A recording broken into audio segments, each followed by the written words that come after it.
I'm Joe Polish. And this is Dan Sullivan.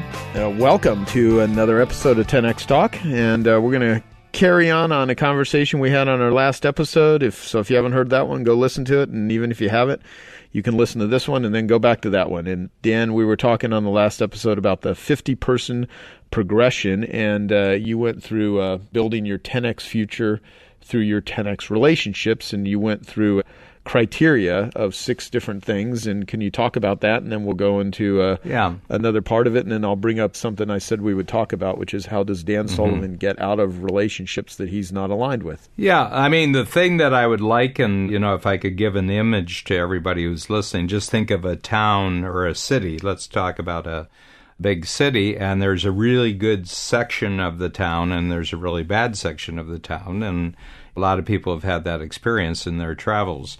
So the bad part of the city, everybody believes that things are getting worse, which I call scarcity. So they believe that there's only so much to go around, and it's being unfairly distributed, so some people have it all and they don't. Not only that, but the resources of the planet are being depleted.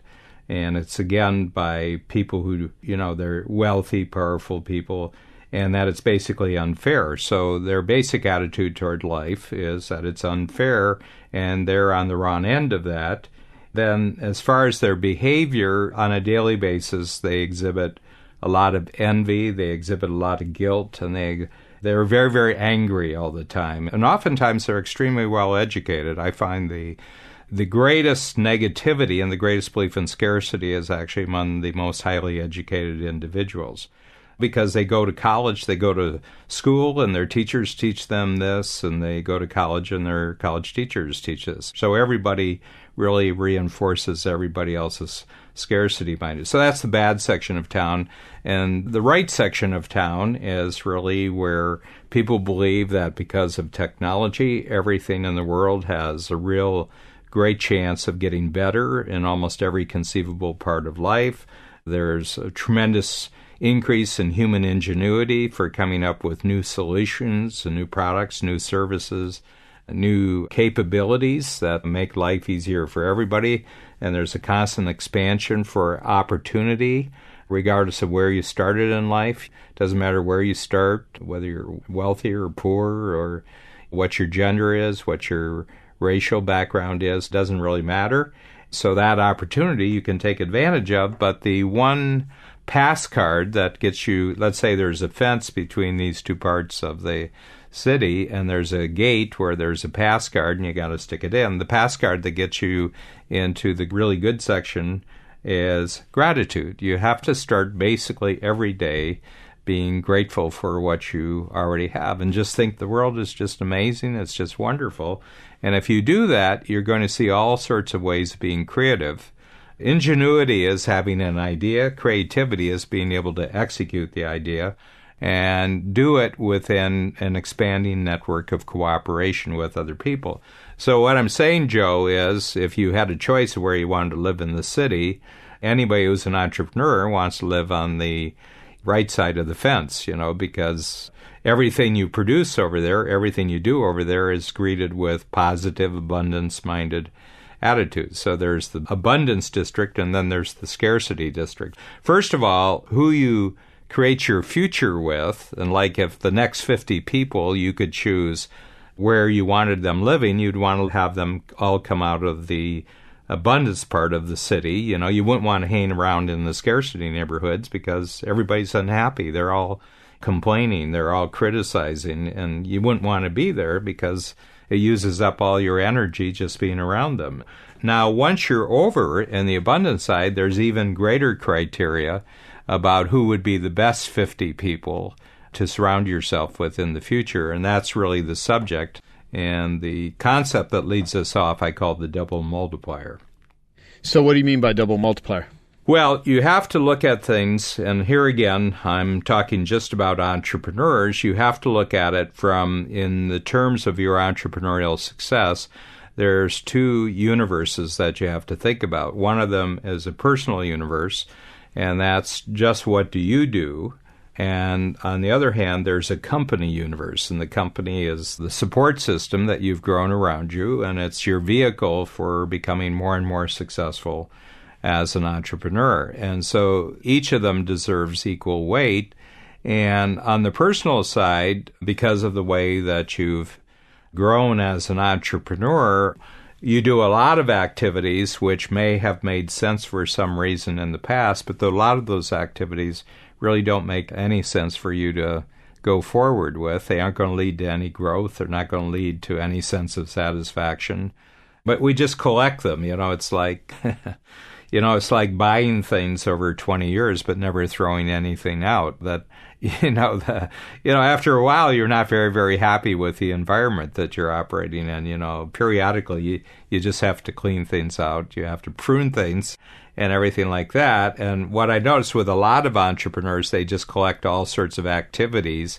And at a certain point, their whole time system is used up with activities, only a few of which they really go forward activities. In other words, if they could leave behind everything that doesn't make sense anymore, I go forward. And I call that unique ability.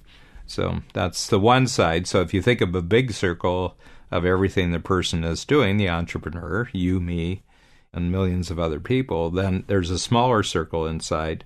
And only in the smaller circle, which is unique ability, are those the things that you're doing right now that you should continue doing in the future. Everything else should be left behind. Do you ever think we're going to live in a world there is a very large percentage of people operating in their unique ability, or do you think there's always going to be continual complexity and that sort of stuff? I think things are pretty constant from century to century, generation to generation. I'm a great believer in Pareto's law, which says that in any situation, 20% of the effort produces 80% of the results, and in any situation, 20% of the people produce 80% of the results. And there's so much proof that that's just constant. It just never varies off that 20%. So probably in the city analogy that the 80% are mainly in the bad section of town and the 20% are in the good section of town. I can have a strategic coach workshop. You can have a 25K session. I can guarantee you, if you have 100 people in the room, 20 of them are producing 80% of the results in that room. Right, right. And me and Dean Jackson recently did an interview with Perry Marshall, who wrote a book, 80/20 Sales and Marketing. Mm-hmm. And it just kind of like you break down with the 80% approach and the 80% solution, that even after you then get the 20% producing 80% of the results, then you can then go back to that 20% and there's another 80/20, and then you can go there and there's another 80/20. Yeah. And it keeps going deeper and deeper. It is an amazing constant, like you're saying, and you can apply it to pretty much almost everything. Yeah, and I think it's true in every area of life. It's true in nature that out of all the animals in the jungle, 20% of them are dominant in their particular niche. It just seems to be a universal rule. And I think that all really bad politics is an attempt to say, no, we're going to have everybody operating on the same level.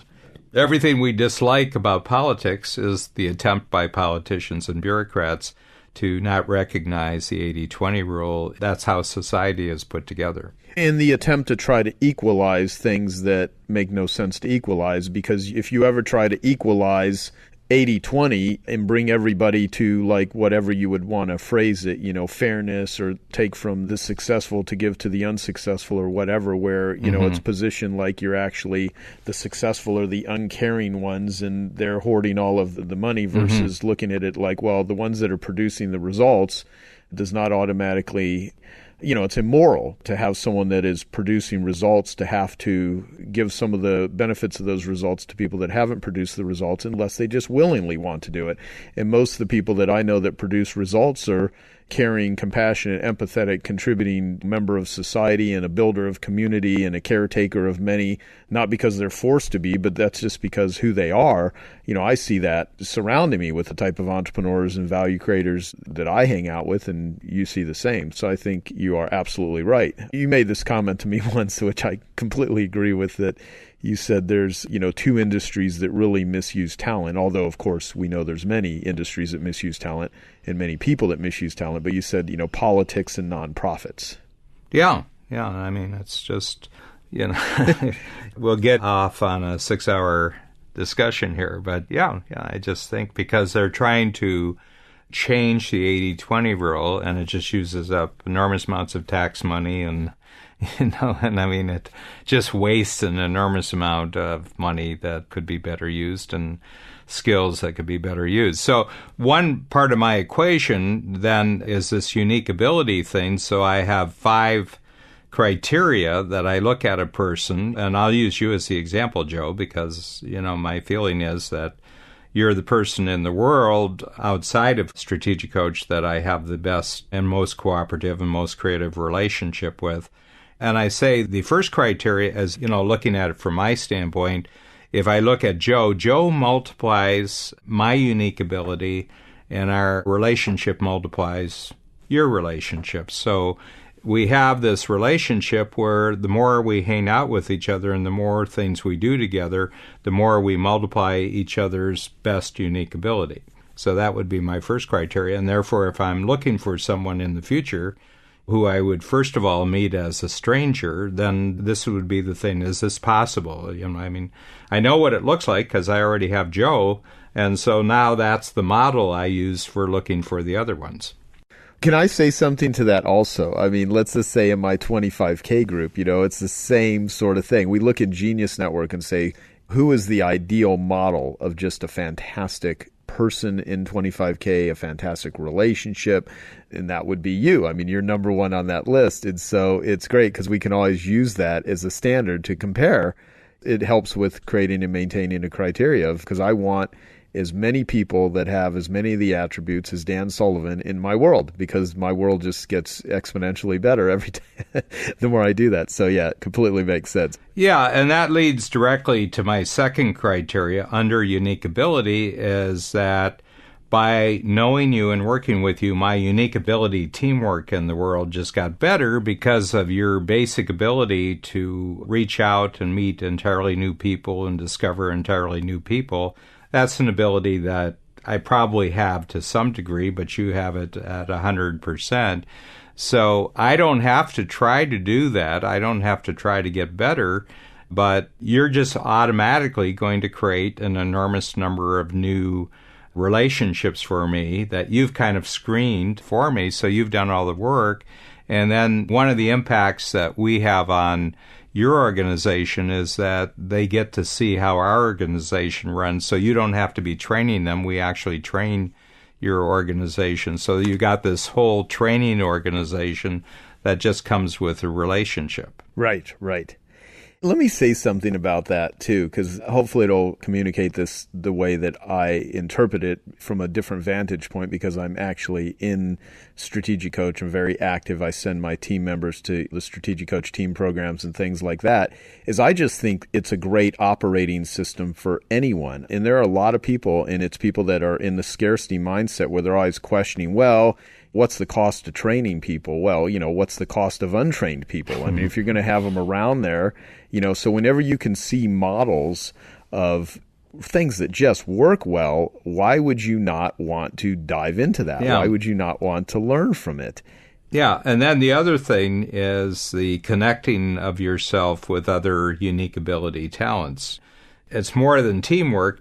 I'm working with Dean Jackson now because you introduced him. I'm working with Peter Diamandis because you introduced me to him. I'm working with Jeff Walker now because you introduced him. So every year I'm getting new people coming into my life who, by the way, are all on my 50-person top 50 list that I would really like to surround myself as I go forward. And Nick Nanton's another one. We have all these really, really fascinating individuals with unique talents, and I get access to them, and then we're bringing all sorts of interesting people into 25K, or you meet them at Strategic Coach, and these are new talents for you. So, and this just happens automatically. It's not like we put quotas on it or we put goals. That all the first three that I'm talking about, the enhancement of each other's unique abilities, the expansion of our unique ability teamwork, and the introduction to new talents, this just happens automatically. Yeah, exactly. Yeah, and that's the big thing about it. And the other thing is that you don't worry about the score. The score evens out continually over time. I don't keep a record, is Joe a little bit ahead of me or anything like that? It's just your intention is to always do as much as possible in these areas. And then the fourth one is that you promote me to your network. I mean, you always make me a featured speaker and give me more time than almost anyone else. It's just like it's made for me. I never went to any conferences or trade shows in my life that can hold a candle to the benefit that I get just by being put in the spotlight at Genius Network. Yeah, thank you. Let me make a real quick point about that, too, because I see this happening all the time. I mean, I'm in the world of all the buzzwords, thought leaders, and that sort of stuff. A lot of people that are in the advice-giving business, the how-to world, the expert industry, however you want to refer to it. And I cannot tell you how many times, like if I have people, unless I have hundreds of people at events and I just simply have so many people there that I cannot point them all out, I do my best to always acknowledge other expertise in a room of expertise. And if I have a room of very capable people and I can point it out, I want to really highlight them. And of course, I give you tremendous amounts because, it goes back to the thing. I think every one of my clients is going to be a better human being and a better business person and a better entrepreneur with any sort of exposure and consumption of Dan Sullivan and Strategic Coach, not just you, but your entire company. So if it's going to make my clients better, I'm going to point it out. And so if I have a room full of people, I'll have people come to my conferences, and if there's an expert in the back of the room, even if it's a shout out from the stage, hey, we've got so-and-so in the back of the room, I just think it's the right thing to do. And I cannot tell you how many conferences I go to and people are afraid of if they have some really smart person there. And I think it's a sense of scarcity. And I think people would be well served to put their arrogance and their ego and everything down. It doesn't make you look less than when you point out really knowledgeable people. I just think it makes you more chummy. I just think it's the right thing to do. And so if there's anyone that's listening that experiences that sort of stuff and does that, you know what I'm talking about. And yeah. Conversely, people who don't acknowledge other people's intelligence and talent immediately cut themselves off from opportunity. You come away and say, what a jerk. They had these people available and he refused to acknowledge them, and after a while they're on the scarcity side of the city. Yes. And the final one regarding unique ability, Joe, is promoting their unique ability to their networks. So, when all the advertising comes out for 25K every year, Dan Sullivan's picture is right up on the ad, and I push 25K in all the workshops, and I don't know how many people we brought into 25K, but every year my intention is that the number of signups for 25K is greater than the year before. Yeah, I think there's probably about 40 people right now that earn 25K that have come directly from you. Yeah, and so my sense is that you add another dimension to the Strategic Coach experience. Yeah. People say, well, which one should I do? I said, well, you do both. I do both. Right. Why wouldn't you do both? And everything like that. And then you're the greatest promoter for Strategic Coach that we've had in our 25 years. Hands down, if you're looking at the top 10, you don't see another one till number 9. Right.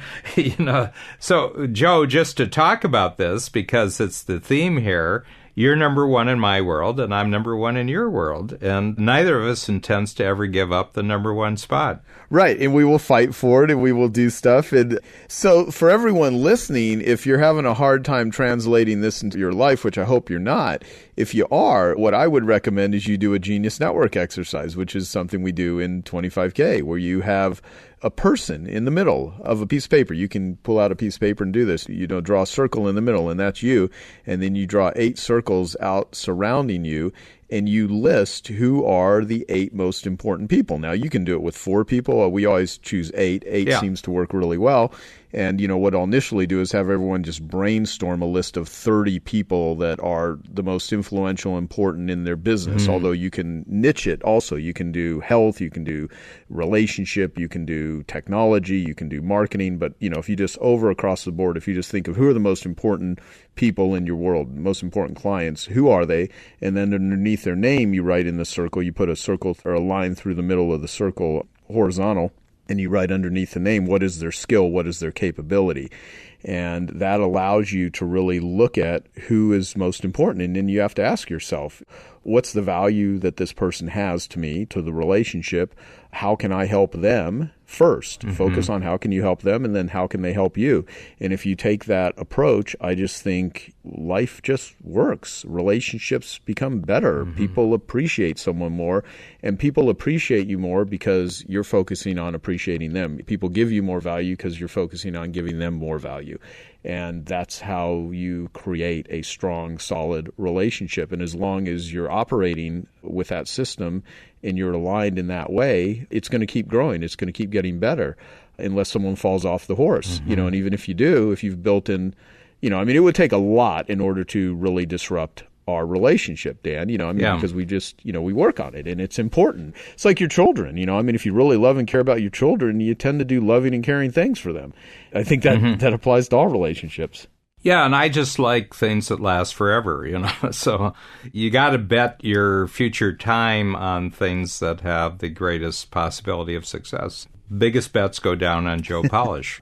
Now, that's just one side of the double multiplier. So the first one is the personal with unique ability. On the other side, there's your company, and there's a lot of activities that you did to get your company where you are. But again, not all of them should go into the future. So what you want to do is create a smaller circle or just things that have the ability to grow 10 times, because there's just a lot of things in anyone's company that isn't going to grow 10 times. Now, the reason I use 10 times, and it's the reason why we have these talks, is because I find the idea of going 2 times just doesn't excite or motivate anybody, but it makes them what I call negatively clever, in the sense they say, well, I wonder how little I have to change to get to 2 times. So they don't actually do a real audit of their company to say, well, that's not going 10 times, that's not going 10 times. And sometimes the something that's not going to go 10 times is a person. Oftentimes it's a client or a customer. Oftentimes it's a vendor. It may be your physical space where you are. It was okay up until now, but now you got to think of a better space that's consistent with your level of success and where you want to go in the future. So I have 5 quick ones, and Joe, you ace out on all 5 of them. And the first one is Joe has 10 times successes, ambitions, and goals, okay?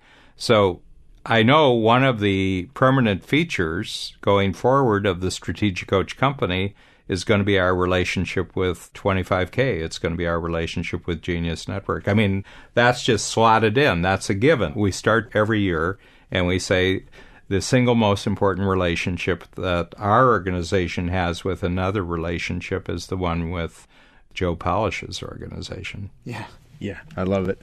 Yeah. And so a lot of people say, well, you're just leaving out a lot. Don't you want to explore? And I said, my previous life was for exploring. Now I'm just going after certainties. These are known things. I said, I've tested out the waters. I've been out there, 40 years developing the coach program. I said, I've checked a lot of things out. I've done a lot of trial and error, and I just have a really, really fine sense of what works and doesn't. And anybody who makes my unique ability better, and anyone who increases the possibilities of Strategic Coach going 10 times, they're on the list. And, there's no argument about it. Right. The one thing that I would interpret from that, too, is that there are so many people that don't exploit, and exploit can be taken in a bad way. So let's say really leverage or take advantage of an existing relationship and go deep with it. They stay at a very shallow level and they're spreading around trying to, there's everything that's out there. Well, yeah, but do you need everything? It's kind of like your whole notion of when, I ask you about opportunities, which I always love this example, and I explain it to people that I run into all the time that have so many opportunities. And I'll say, well, Dan Sullivan has this great way of looking at opportunities where if someone's going out into the ocean and they go for a swim and they come out of the ocean and they're on the beach and someone comes up to them and says, how was your swim? You don't reply with, it was great, but I missed a lot of the ocean. I mean, that's the way you explain it, which is an awesome way at looking at there's always endless amounts of opportunity. There's a ton of stuff, but you don't need 1,000 tools in your toolbox, and you don't need 1,000 relationships in order to make it work really well. As a matter of fact, you can only manage and have so much bandwidth for deepening connections in a certain way. So you obviously want to look at something being a person, a project, a thing that you can really go deep with and you can really nurture. And that's what you're talking about here. And that's what we both do and doing it very long term. So. Yeah, I mean, I have, just to turn inside at Strategic Coach, the company started formally, and our present form started in 1989. We have well over 100 staff, and half of them have been with us for more than 10 years. And, I talked to people about this, and they said, well, how do you keep people 10 years? And I said, well, one, they're the right people. They're sure bets. They have committed to the company. We've committed to them. So the same logic I would talk about in terms of external relationships, I use exactly the same logic for internal relationships. They've said, this is the game I want to play for the rest of my life. And I look at it both internally, so there's people inside the company, and, let's say we have 100 people in the company, but over the last 24 years, we've had probably 160 or maybe even up to 200 people who've been here, but they're not there anymore just because they weren't someone who were going to contribute to our 10 times goals. They didn't like the fact that their job was being constructed and their job was being held accountable for their contribution to 10 times. They say, I just want to work from 9 to 5. I want to come in, do the job you tell me to, and I want to go home. And I said, well, we hope you find another place, but it's not going to be here. And the people who are really the key leaders in the program are just totally geared into, one, their own unique ability within the company, but also the 10 times growth of the company. One of the things is that I'm getting my people to look more and more at 10 times capabilities. So the second one is I provide you with 10 times capabilities. You provide me with 10 times capabilities for my company. Right. One of my main project managers comes with me every time to 25K. Babs comes. Babs is the center of my universe, my partner in the company and my partner in life. I said I made this decision 30 years ago that this was the person, and that's it. Well, what if it fails? What if, it doesn't last? I said, well, it is going to last because we're the right people for each other.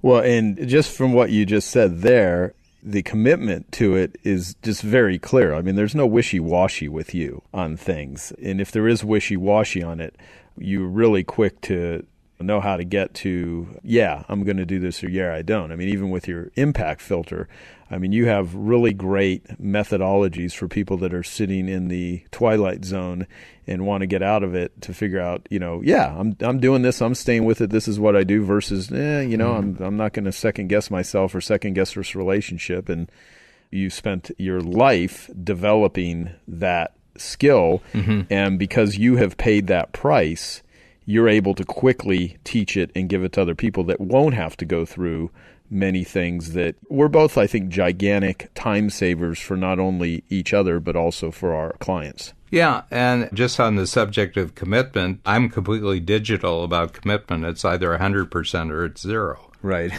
I mean, it's binary. If I'm doing something, I'm 100% committed to it. If I'm in a relationship, it's 100% commitment. I don't have half commitments. Well, it's even the thing you say about selling, too. It's either you want a yes or you want a no. It's the maybes that kill you. Oh, yeah. I just tell my sales team, I said, look, just go down the list of everybody who's a maybe and get rid of them today, and then check out whether the ones who remain are a yes or a no. The ones who are no, you get off, and then you just have yeses. So, right. Just work with yeses. And this goes back to a point that you said, Joe, how do you get rid of people who aren't that? Well, you just keep expanding the way that people are like that, and you don't have any more attention and time for anything else. Yeah, exactly. Because I did make a note of that, too. I was thinking we might have to do a cliffhanger and tell everyone, hey, I wanted to ask Dan about the getting out of the relationships, and you kind of just answered that. That's a simple way. And on the next episode, I do want to talk with you about even languaging and how you engage in conversations and that sort of stuff, because you have an art form about doing it, but the beauty is it's teachable, it's transferable, and that sort of thing. So, yeah, I want to make sure I have time to go through all the criteria you're doing right now, because it's great. Yeah, well, the other thing is the resource, the 10 times resources. So capabilities are things that you can learn how to do, But resources are just like knowledge. Knowledge is a resource, okay? Information is a resource. Capabilities are about something you can do, but resources are about something that you can know. So I'm just plugged in. I mean, every time I come back from 25K, my mind is buzzing. And when we do the big conference, the one that is in August, we've had it in New York the last 3 years. We're in Newport Beach the next time. And I have to tell you, my mind, I always take about 2.5 weeks off after your conference because my next 2 weeks at work would be worthless. So I just have to, walk the beach and read lots of novels and everything, and the stuff settles in. But you just provide so much multiplier exponential resources in your setting. And on my case, I just spend enormous amount of time in Strategic Coach on the whole subject of attitudes and then knowledge about the world. And the reason why you want to have this attitude is because this is what's happening in the world. And if you have this attitude, you're going to be propelled forward. If you have a negative attitude, you're going to be held back. So I said, I'm not telling you that you're doing this because you'll be a nice person if you don't. I'm just saying you're not going to get rewarded. You're not going to get supported. And there's nothing going to be moving you forward. Right. Yeah. Right. And then the last one is the opportunities of creating opportunities, 10 times opportunities. So again, going back to what you provide Strategic Coach, everybody that you introduce us to is automatically a qualified person for Strategic Coach. Not only that, they're so pre-sold by you. I mean, I just talked to someone last week, and he said, I've seen Joe 2 or 3 times a year for the last 10 years. And every time we meet, he spends 15 minutes telling me I should get into Strategic Coach. I said, this person is totally qualified. And then we had a great conversation. He's dead set on coming into my next workshop. So, I just get that all the time. Hands down, anybody who's been recommended by Joe Polish is the easiest sale in the world. Exactly. And I would say that, the people who come to 25K from Coach, they've been pre-sold too. Well, I had a conversation. I don't know if it was the same person because I'm not sure. But I had a conversation with a guy who's, loaded. He's, when I say loaded, like financially has made millions of dollars. I've known him on and off. We haven't spent a ton of time together, but, we talk and we stay in touch. I've done so for over, a decade. This person was talking about coming to 25K, and I could just hear from the sense of stress and the being pulled in many different directions. I said, as crazy as this is going to sound, because you're completely capable and you've already told me you would sign up for 25K, I go, if it's an either-or decision, honestly, I think you should do both, and that's what me and Dan recommend to everyone is do 25K and do Strategic Coach. I think you could probably eliminate 90% of all the other pursuit of knowledge and self-help and books and everything by just being in both programs. And, of course, that sounds self-serving. I go, but in this particular case, if you can only do one, join Strategic Coach. So I told the person, I said, because you'll come into 25K in a much better place, and I'd rather have Strategic Coach have you for, a year or however long it takes in order to get you structured, to get you focused, to get you clear, to free up some of the chaos that in spite of your success you're having, and then you come into 25K more capable, because that's what I think both of our programs do for our clients, is they just simply set them up so that they can make the most out of it. Even what you just said about coming to 25K and taking time off, the reason a lot of people avoid coming to things is that they don't give themselves any buffer. They go into a learning environment very tired and very overwhelmed. They haven't set it up to where they can be present without having to respond to a million emails or a ton of phone calls.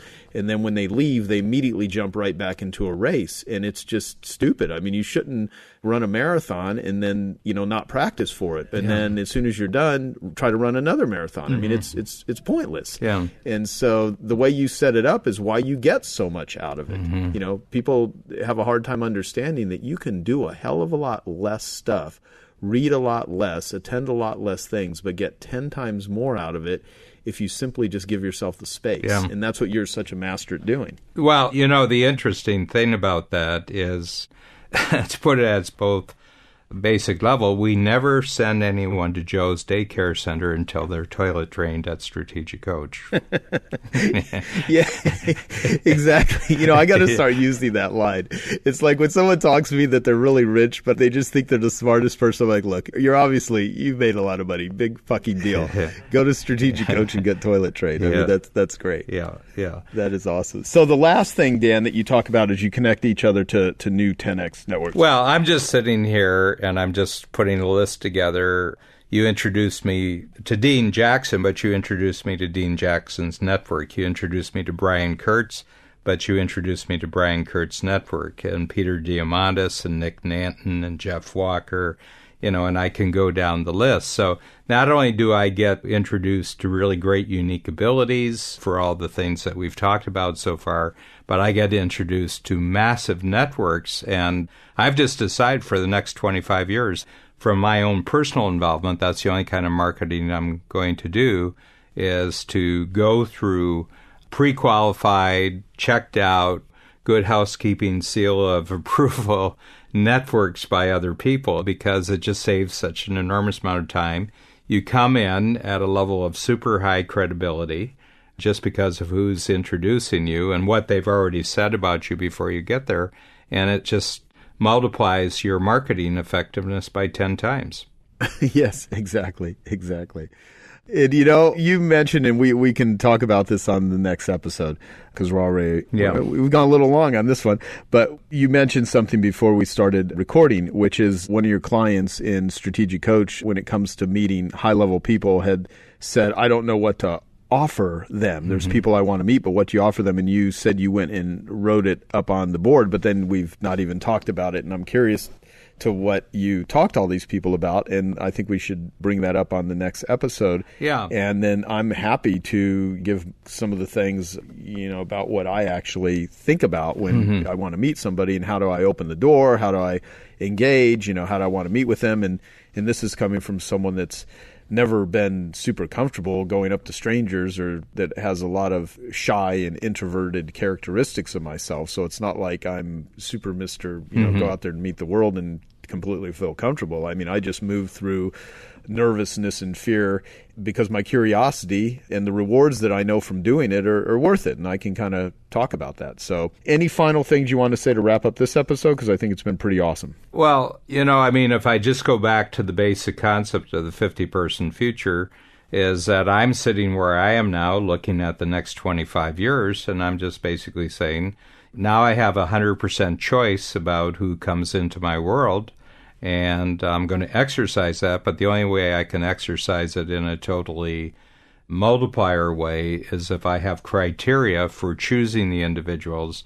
And what we talked about during this session is my 10 criteria, 5 for unique ability and 5 for 10 times. And so because I strive for meeting the criteria, then I become immediately aware of the criteria of other individuals. So I can meet 100 people in a very short period of time. I would find the 1 or 2 individuals among those 100 people who have these qualities, and I've just saved myself a lot of bother by testing out. But if you don't have criteria in your mind, you have no judgment. Yeah. So thank you, Dan. And this is for all of our listeners. If you didn't happen to hear the episode previous to this one, it's only 30 minutes long. Go and listen to it. And if you did listen to it, I've always loved the line, you never step in the same river twice. So after what we just talked about, you'll get a whole different perspective on listening to the previous episode because you went through this one. So share this episode with anyone you think that it would be useful for them to hear. Give us your comments at 10xtalk.com and have yourself a wonderful day. And we'll talk to you next time on 10X Talk. Thanks, Dan. Thanks, Joe.